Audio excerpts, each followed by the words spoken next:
You're listening to the Snob OS podcast, the podcast for Apple snobs.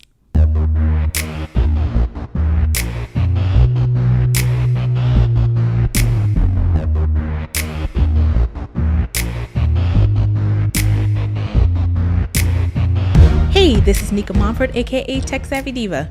Yo, this is Terrance Gaines, aka Brother Tech. And welcome to the Snob OS Show, the show for Apple snobs, where we talk all things Apple and then some. Welcome back, everybody, to this week's show. We definitely want to thank you for tuning in and for your support. On this week's Snob OS, we're going to talk about a new product drop that Apple just launched on Monday. We're going to talk about something called background security improvement. It's a first for Apple. And we're also going to talk about Apple's big birthday. Apple turns 50 in a couple of weeks, and Apple has a couple of things going on to celebrate it.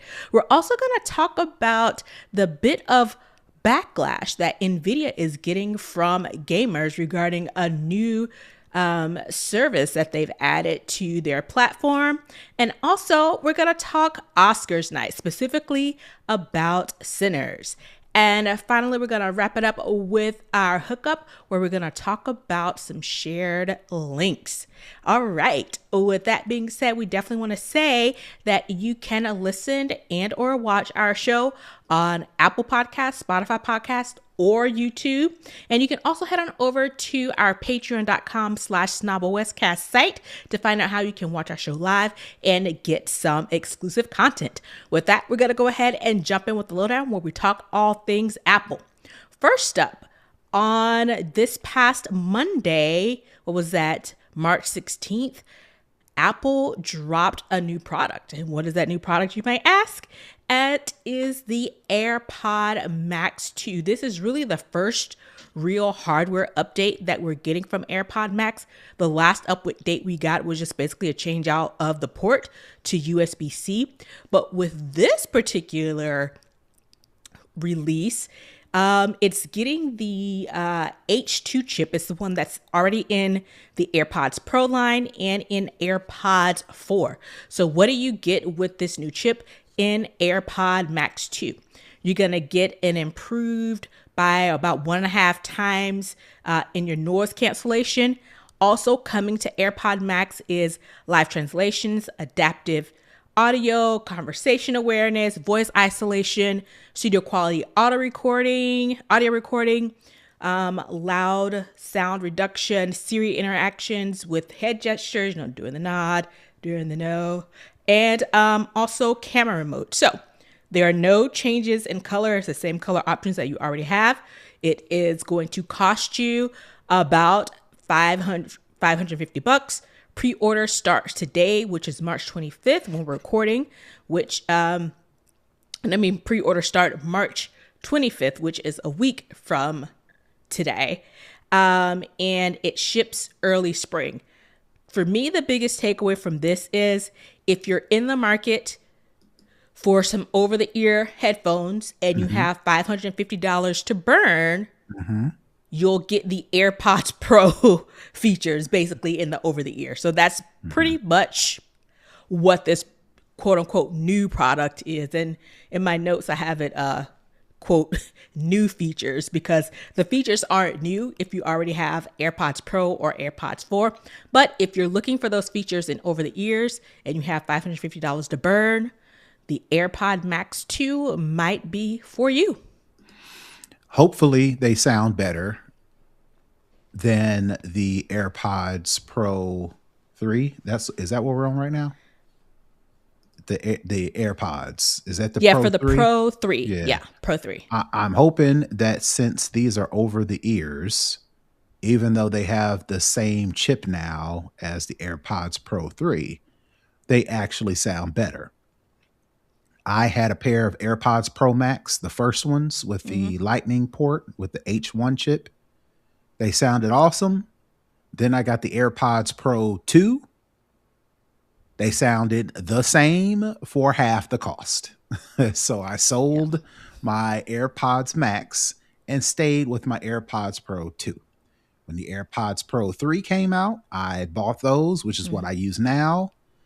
I don't see spending an extra $600 for the same sound quality as my AirPods Pro 3. Right. These will have to deliver double the sound quality than the AirPods Pro 3 for anybody that's looking to compare or quote unquote upgrade. Time will tell. Well, not time will tell. We'll have to see when the reviews come out how much of an improvement the sound quality is over the AirPods Pro 3.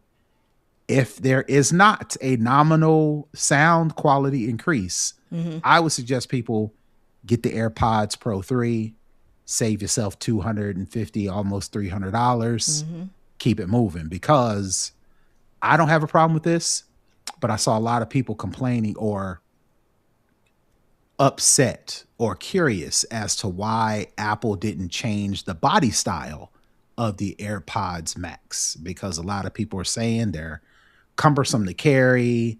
There's no, like you said, there's no new design, right? It's the same design, which it looks like an Apple product, but I think people were looking for a little bit more Something other new than just a new chip, right? Yeah. They were looking for a new design. They were looking for new colors, maybe new materials. Apple didn't do any of that. They said, look, we had the original AirPods Max. We gave you the AirPods Max 1.2 with the USB-C port. Now you're getting the AirPods Max 3 with the upgraded chip. Hopefully that does a lot for the sound quality. We'll have to see. And I think it'll likely be a significant improvement because with the over the ear, you get that better seal. With the AirPods, you kind of pop them in your ear, so you don't have as tight of a seal. And the other thing is, I was thinking about this and I'm like, why didn't they, change the body a little bit or give you a little razzle dazzle? And I'm thinking they still had a ton of these AirPod Max in stock that they hadn't sold. The materials. And I was like, okay, why create something new when we still have all of this inventory? How about we just add a better chip and see if the people bite on that to get rid of those? And then if that doesn't work, then they'll probably come out with the next version. It will be something, actually a tellable difference between the AirPod Max original, the AirPod Max 2, and, presumably the AirPod Max 3. I just think they have a ton of inventory. And the easiest way to try and get rid of it is to give it a bit of an upgrade, but you're not investing a whole lot in design and new hardware and having to manufacture. They can kind of retrofit what they already have, repackage it, and sell it as something new. Or as something the same, like you said at the top. If you were looking for over-ear headphones and you're like seriously in the market and you're debating between the AirPods Max and the Bose and the Sonys and the whatever the case may be, get these. Yeah. But if you're looking at this as some sort of upgrade from the AirPods Pro, the in-ears, we don't know yet. We'll have to see what the reviews look like. Yeah, exactly.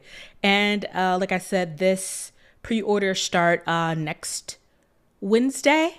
So we should probably see early April when the influencers and product junkies get their hand on it, when they do the teardowns or when they do the reviews. We'll actually, start to see what's really going on with that. So again, one of those things, time will tell once people get their hands on it and start to see if there's something, really new to it. All right, next up, Apple released this new service called Background Security Improvement, and it's done this for iPhone, iPad, and Mac. So this service is essentially the first public release. I'm assuming they've released it a few times in beta, but nothing that's been released for public consumption. And some of the reasoning that people are thinking that this is officially come out is because the new MacBook Neo has the most up-to-date version of macOS 26, and it's likely that this is already baked in to the versions that the Neo will have when they start being released. So what is background security improvement? According to Apple, It's basically a patch for WebKit that's described as processing malicious crafted web content may bypass same origin policy. That's the impact of what can happen. And so the description behind this service is, I'm reading this straight from Apple, a cross-origin issue in the navigational API was addressed with improved input validation. So overall, Apple is saying that this new system, this new background security improvement can, quote, deliver lightweight security releases for components such as Safari browser, WebKit framework stack, and other system libraries that benefit from smaller ongoing security patches between software updates. So this reads to me is this is a new way to patch the operating system without having to do a full, new release. So instead of macOS 26.3.2, it'll just be something pushed through this background security improvement. Yep. I was in the notes or in the article. It says how to check for background security improvement updates. And it says on iPhone and iPad, go to settings, then type privacy and security. I went in here and I cannot find anything that specifically says, unless I looked too fast, I don't see anything that says specifically background security updates. So I'm curious as to where it's hiding, unless the article got it wrong where it's at. I see it. It says background. I see it. It says background security improvements at the very, very, very, very bottom. Yeah. And you can turn that on or off. It's not automatic. So you do have the option to disable that if you don't want the security updates to automatically install. I have it automatically turned on. So, and it looks like I have one available. It didn't automatically install, but iOS 26.3.1 parentheses A is the first one. So you actually have to tap on that to install it, or just wait for a while and then your phone will automatically install it. So, and I'm assuming that this A release, it just today is Wednesday the 18th. This article was on yesterday. So I'm assuming that this update, it was published yesterday. So this is a very new. So if they're, how they kind of roll out releases for the automatic updates, maybe we haven't made it to the queue to get it actually installed. But, this is, to me, I guess it's a nifty and easy way to shoot these kind of updates without having to do like a full release and having to go through the full process. But again, like Terrance said, you can toggle it on and off. If you don't want this on, turn it off, and you'll just have to check. And if you want to do the update, do the update.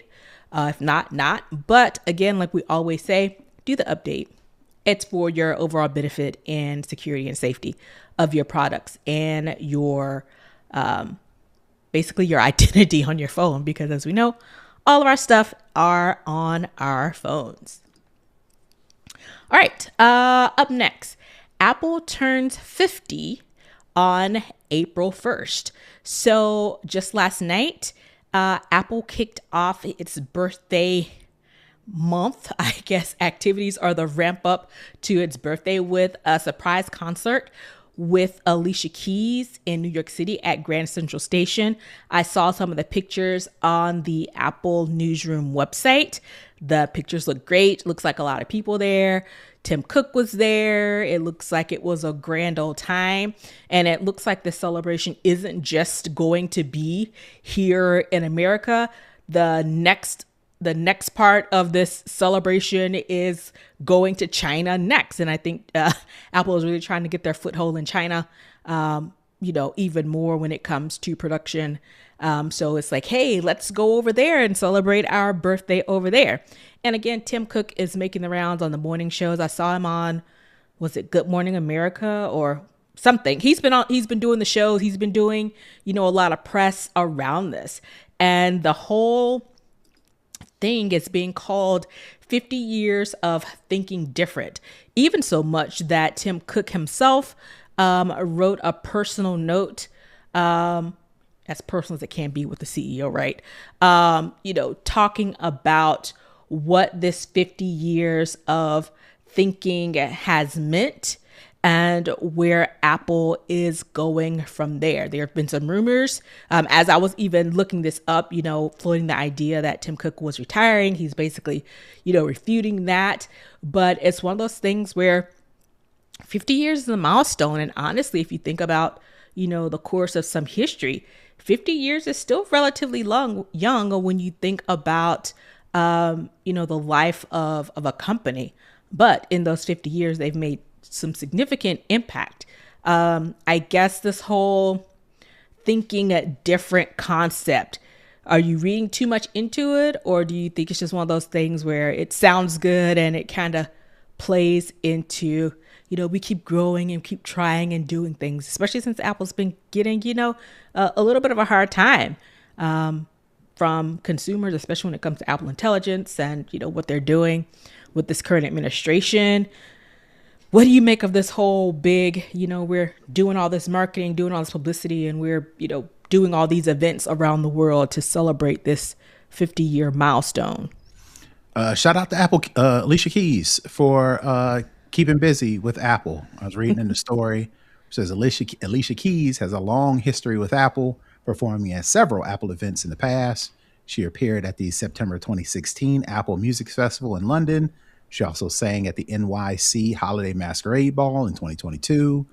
And she's also one of the first artists to star in an immersive video experience for Apple Vision Pro with the 3D Alicia Keys rehearsal room performance. So get them Apple checks, girl. Yeah, she definitely is keeping the mortgage paid with Apple. So shout out to her. As far as just reading too much into it, it's just a 50-year celebration. I mean, whatever they did was whatever they did. I don't think this is any sort of hat tip to what's coming. I don't think this is any sort of, farewell speech or farewell tour for Tim Cook. It's just them celebrating 50 years, and they're doing it safely. Alicia Keys is in my opinion, a safe artist. She's not gonna, make any statements. She's not gonna do anything that draws attention to anything other than the performance. She's not going to do anything controversial. Yeah, definitely. Apple is not doing anything controversial. They're performing, in some key cities, nowhere new, so it's just a birthday celebration for them to celebrate 50 years of being around as a major hardware and software company. And it's interesting the way Tim Cook closes out his message, talking about all the things, that Apple has done, all the breakthroughs and, all of the things, all of the big swings that they've taken. People, criticize them for over the years. And so he closes out his message. He says, if you've taught us anything, it's that people crazy.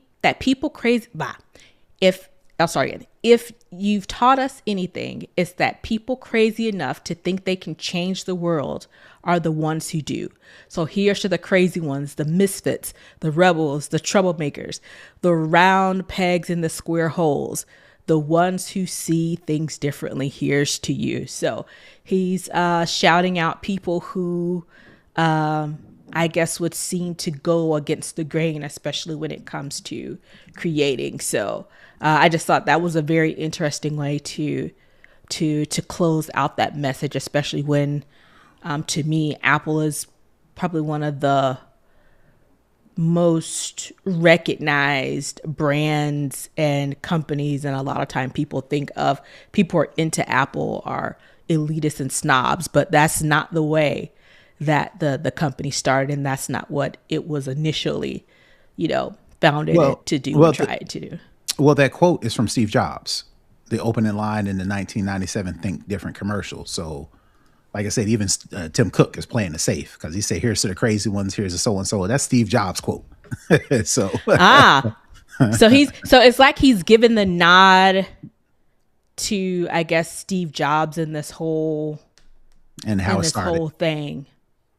Yeah, it's kind of paying homage to the beginnings. Yeah, and that's a pretty famous line. So Tim Cook is giving credit where credit is due, and also saying salute to Here's What's Next.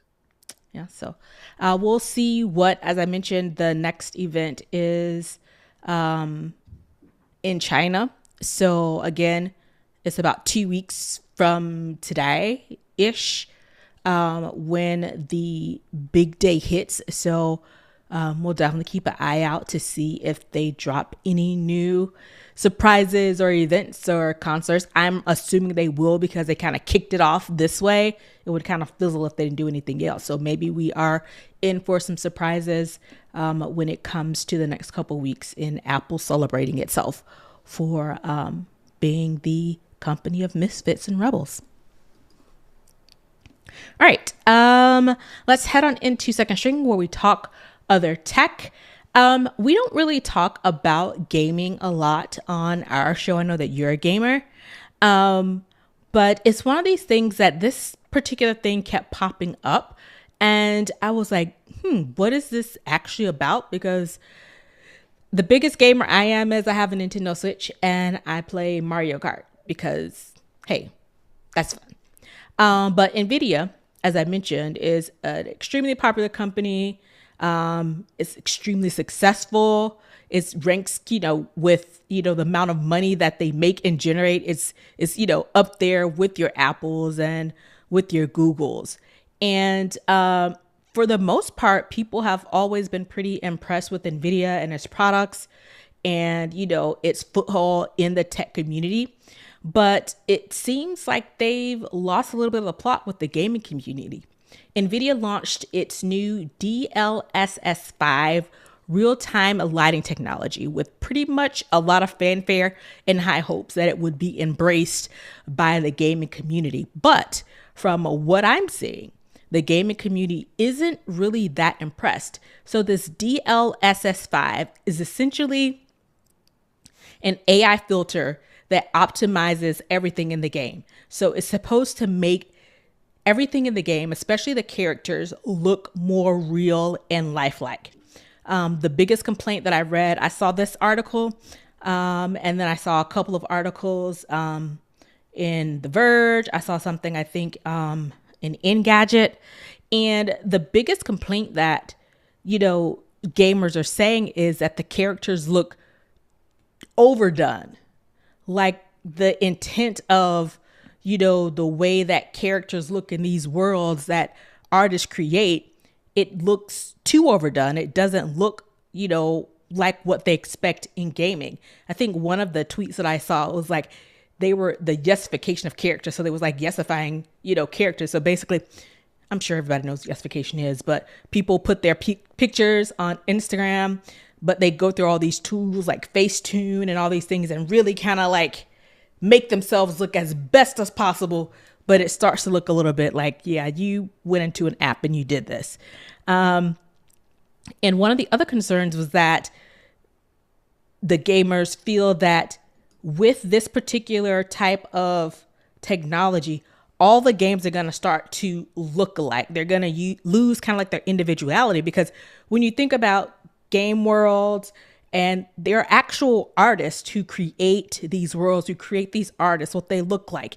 And what this filter is doing is basically refining it, making it look different. And it kind of takes away, it sounds like what these gamers saying, is takes away kind of like the uniqueness and the authenticity of some of these games. So it's one of those things where I know you're a gamer. Have you, I don't know, I think this was just released, so I'm not sure what games it's actually in, but are you buying this criticism like overall, or do you think it may just be kind of like people just like, no, I kind of like my things the way they are. I don't like them to change so much. You can please some of the people all the time and all of the people some of the time. You can never please all the people all of the time. And that's what I am getting when I'm listening to these criticisms. While watching the actual video of them turning on and off this, we'll call it a filter. If they want to call it a filter, call it a filter. But this video that I'm watching where they show the regular thing and then they kind of swipe and kind of turn the filter on, that looks amazing. I don't know what they're talking about. Now, this is just a video. Of course, it's not real in-game experience. Mm-hmm. So again, I'm not of enough of a gamer to go hunt down a Nvidia video card and put it in a computer and test it out and put it on YouTube. I ain't doing Mm-hmm. all that. But just with this video that they showed me, I'm like, this is amazing. It makes the video game look real. Mm-hmm. I'm And not a that's what the huge, whole point of the DS, what I call it, well, that's what, DLSS5. well, That's the that's point of where, it, right? well, that's where gaming has been going. Every time there's a major technology advancements, video games look more real. You know, Mm-hmm.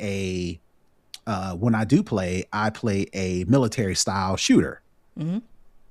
All of the complaints, or not all the complaints, all of the feedback anytime this game releases a new update, they're always talking about realism. Oh, the guns don't look real. They need the guns to look real. I know what an AR baba dabba dabba dabba looks like. Mm-hmm. This ain't what it looks like. Mm-hmm. So here come Nvidia's like, oh, okay, cool. We're gonna make it look more real. And then here they come, oh, that looks too real. It's gonna take away from the individuality. And I don't want this. It's like, man, what you What you want them to want? do? What do you want them to do? Again, this is just a video. Again, I don't know if it's going to actually look like this, but just Mm-hmm. actually looking at the video to where they kind of show the When it, DLS5 off and then they uh-huh. kind of swipe on. I'm like,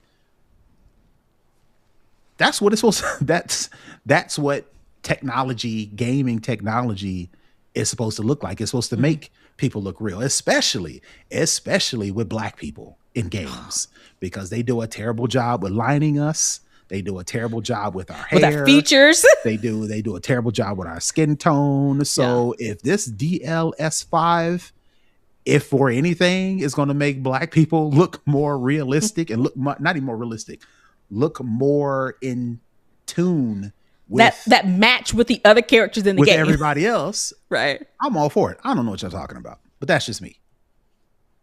Right. And so Jensen Huang, who is the CEO of Nvidia, he's finally, I won't say finally, but he's recently, gave, a direct response. And he was like, critics are basically, he said, this was at a press Q&A at GTC 2026. I'm assuming that's some sort of gaming convention. I don't know, but that's what it is. And he told critics that they are, quote, completely wrong about the technology. And then he basically was, the dismissal of the criticism is that it's not basically AI slop. It's actually technology behind it. And it does it does like some real time filtering and processing for each frame to give it that look. It's not just them, kind of running it through Chat GPT or whatever and, giving it a prompt. It's And even if actually they did, technology behind it to actually make this work. and even if they did, who cares? Who cares how the sausages are made as long as they taste good, right? I don't know. If you click on your link where it says Jason Huang fights back, and if Mm-hmm. you scroll down to where it says what exactly did Huang say, and you play that video below it, you tell me. I think it looks amazing. I would assume that this is what gamers have been looking for in realistic gaming. Now, the question is going to be, does this slow down gameplay? Does this Mm-hmm. create more artifacts? Does this create more choppiness because they're working so hard on facial features and hair and colors and whatever? I want smooth gameplay over anything. I don't Yeah. care if you're asking me to choose between how real it looks and how smooth the gameplay is. I'm gonna pick smooth gameplay. I'm assuming other people will do it as well. Now, that'll be the question. Does this DLS5 filter slow down gameplay? Does it get more choppy? Is this not smooth motions? Now, if that's the trade-off, turn it off. I'll stick with whatever it is. But if you can do both, I don't know what y'all talking about. But NVIDIA's, bread and butter is processing, is computing. So to me, if they create something like this, they are keeping the processing, the computing power in mind when they're creating this so that it won't impact the performance of There's the always actual trade-offs. game. Right, but there's always trade-offs. It's either, Yeah.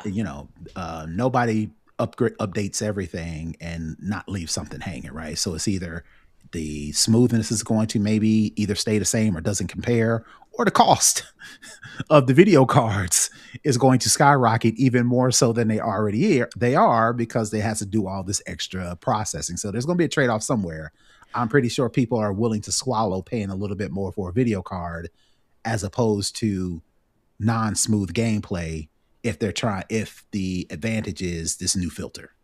Yeah, but again, my thought process is the origins of the company is they created GPUs.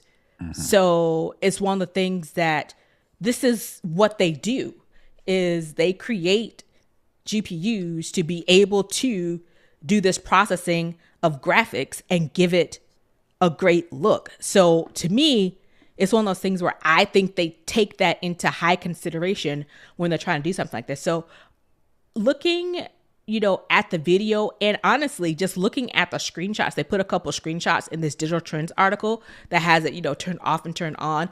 And you can see the screenshots don't do the justice. You got to watch it doesn't? No. You got to watch the video. The screenshots don't do it justice at all. You can tell it's more contoured, but you don't get the full experience. I would say people watch that video and then come back and tell me what you think. Yeah. And so and to say that I can see a significant difference in the screenshot and you saying that it still doesn't do it justice, I think that leads to the credence of how good it looks just from those two different perspectives. So I agree. I think it's one of those things where people aren't happy unless they're complaining. And because this is new, and then you have people, I think, in any industry that are purists and they want it to, be like it was. And it's just like, you got to welcome the change and move because it's coming, whether you like it or not. The train's out of the station, it's down the tracks, and you either can get on board or you can complain and not use it. I'm not sure how this DLSS5 is baked in. Like I said at the top, I don't know if it's in all games or if it's in certain processors. I don't know. Because gaming is not my thing. So I don't know how this works in the whole gaming ecosystem, meaning if all games will have this, or is it just certain types of consoles? I don't know. And it doesn't really say in any of the things that I read. But yeah, it's one of those things where, it's gotta, again, like I said, if people aren't complaining, are they really doing anything? So I just thought it was very to get that kind of backlash and then to get almost an immediate response back from the CEO of the company to be like, this is what it is, this is what it does, you don't like it, you do like it, what do you want from us? And the video is from Resident Evil Requiem. I know the Resident Evil movie, but apparently it has a game as well. And I'm looking. Well, the movie came from the game. The movie came from the game. Oh, so it's reversed. Interesting. Again, I don't know. But yeah, so it's one of those things where I'm looking at it now and it is quite impressive to see the Switch. So the other game that they include is Hogwarts Legacy. So from, of course, Harry Potter. And they do Starfield. Wow, the Starfield one. That's like glaringly realistic. Ooh, that's a lot. But yeah. So, so it's one of those things where seeing it come. Oh, wow. I'm looking at the EA Sports soccer one. The soccer one is quite. I told you. I don't know what they're complaining about. Because the soccer one looks like real people. Yeah. I don't know why they're complaining. Again, like I said, I think there are just some people who are purists in this whole thing and they want to, Well, that looks more pure. So I don't know what they're talking about. So I do not know what y'all talking about. They know and they got to get their opinions out and you're going to listen to them, obviously, because the tech news organizations are talking about it and we're talking about it. But to me, it only just highlights how good this DLSS5 really is because what I saw, and I'm not even a gamer, looks amazing. So that's the luck with the people complaining, I guess. They're not going to stop playing the game, though. All right, let's head on over into For the Culture, where we talk about what's going on around us. Award season has finally come to a close as of this past Sunday night with the announcing of the Oscar Awards, the Academy Awards, where it's the highest honor an actor can receive. And for this particular year's Oscar Sinners, received 16 nominations, the most nominations for any movie ever. So that was a big to do. And I know a lot of people, we talked about the whole thing at BAFTAs, and people were like, oh, that may have an impact, even though it was maybe a week or less than that between when the voting closed and when the the BAFTA stuff happened. But, I was one of those things I was like, I hope they just don't disappoint us, because we know how we remember Oscar so white, hashtag Oscar so white. And we remember, honestly, with anything dealing with people of color, Black people specifically, when it comes to acknowledging work and achievement, a lot of times we don't get that recognition, or when we get those high nominations, we've seen it, at Grammys and Emmys and other places where they get these high nominations and they get shut out. Well, of the 16 nominations, Sinners didn't get shut out. They won 4, and 4 pretty big ones. But I want to talk about the fact that with this Oscar win, of course, they were the first movie to get, this many nominations. But one of the 4 awards that they won adds another check mark into another first Black fill in the blank. And that fill in the blank is for director of cinematography. And the winner is the first female ever, the first woman ever cinematographer to win. So that's the one first. The other first is it's the first, Black person to win cinematographer. And the other thing is the first Asian person to win cinematographer. So this one person encapsulates all this identity. She is a woman, and she is half Black and half Filipino. And she won this award for the first time for her gender, and I believe for her race. The other 3 awards that were won that night, Ryan Coogler won for Best Adapted Screenplay. Ludwig Göransson, gosh, I hope I didn't mess up his name. He won his 3rd Oscar for Best Score.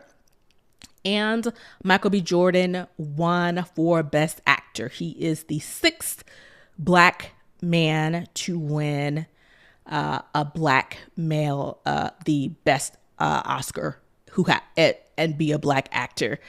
He called out the previous winners, including the only Black woman to win Best Actress, who was Halle Berry. So for the 98 years of the Oscars, so that means 98 awards, only 1 Black Best Actress, and now the 6th Best Actor. Still no Black director, though. But yeah. So I say all that today. I'm glad that they won the things that they won, because I thought, honestly, they may have just given them those nominations just to, say, here's something for you. And they weren't going to award them. But they did get 4 of the 16. And the 4 that they got were pretty big. But it's still we're still having first Black fill in the blanks. Yep.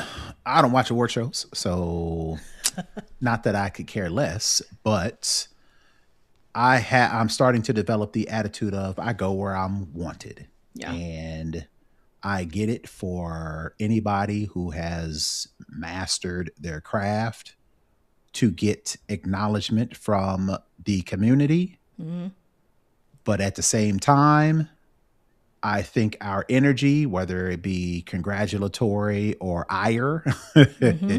can be directed I feel like it could be better directed in places in environments to where we are better celebrated. And if there are none, then we need to build some. If there are some, we need to better support them. So if we are saying that, well, we were afraid that they gave sinners all of these nominations, but when the awards time came, they wasn't going to actually get any awards. Everybody was kind of nervous about that. And then I didn't watch the awards, but just from what I've heard, as the night went on and they started announcing things, people were getting nervous. Yep. And then when, the awards for sinners started coming in, people started to take a breath of relief. Mm-hmm. And then when Michael B. Jordan won Best Actor, everybody was like, yay, finally. Yeah. And I'm like, I really ain't trying to feel like that. I'd rather watch, if I'm going to watch, which I don't, admittedly, I do not watch award shows like that. But and I do it because I don't want to be sitting yelling at the TV, frustrated and upset and sitting on pins and needles. Yeah. I know they're great. Yeah. I believe Michael Jordan. They know they're great. They meaning the people who are voting. Right. So that's enough for me. Right. Yeah. I know Sinners was good. I know Sinners, if I didn't watch, they were deserving, right? Yeah. They were deserving more so than some of these other pictures that came out, and Oscars, by and large, acknowledge that. Yeah. But I ain't trying to hedge my bets and sit on pins and needles and waiting to be, disappointed. Yeah. I'd rather go, or I'd rather watch or support award shows to where we know they're going to get their just due. And speaking of that, the NAACP awards were, I think, the week before the Oscars. Sinners won 13 awards, and most of the cast, Ryan, Michael B. Jordan, Wumi Mosaku, Delroy Lindo, Miles Kenton, most of the cast was there at the event to receive their award.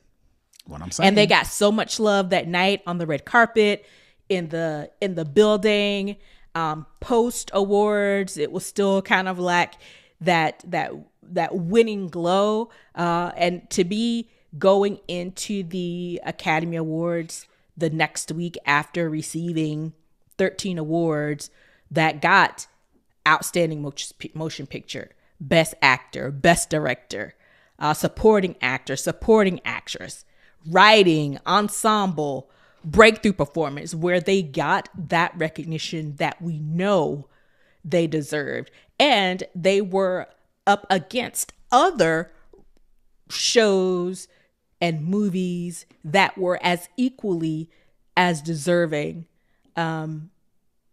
especially on, even the Oscars platform that didn't get that same acknowledgement that Sinners did at the Oscars. So, it's one of those things where, what is it? What do they say? Eat the meat and spit out the bones. And what, this whole thing kind of said to me is the way that Ryan Coogler spoke about the cast. When he gave his speech, when he won, he had all of the cast members stand while he was giving his speech. He shouted out the crew. And so it was just that acknowledgement. And one thing that I've noticed with Ryan Coogler is he takes people along with him. So Ruth Carter was nominated. I think she's won for costume. She's won twice with Ryan Coogler movies. Hannah Belcher, who does the production design, she was nominated. She worked on previous projects with Ryan Coogler. Ludwig Göransson, he worked on previous projects with Ryan Coogler. Michael B. Jordan has worked with previous projects with Ryan Coogler. And to me, what I took from it is that this is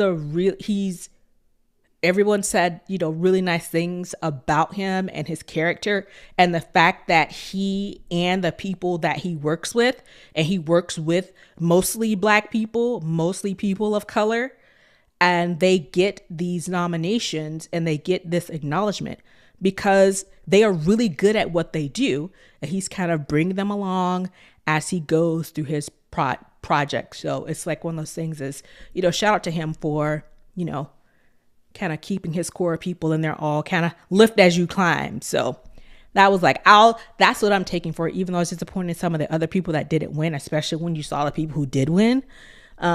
It's like, you know, you're getting that acknowledgement from your peers, which I get is important, but you also got it from a place, the NAACP Awards, where you were highlighted and celebrated. So my thing is, I'm choosing to look at it from that aspect. Nice. I love that for you. I love that for me too. I was like, I gotta take the positives from where I can, because otherwise it would just be continuous disappointment. And I don't want that, because the world is already so heavy. So yeah. So congrats to them. I'm glad they won, and I can't wait to see what they do next. And I think the next thing that all those people who I just named, the next thing they're doing together is Black Panther 3. So nice. Excited about that. All right. Let's head over to the hookup for the tech tip of the week.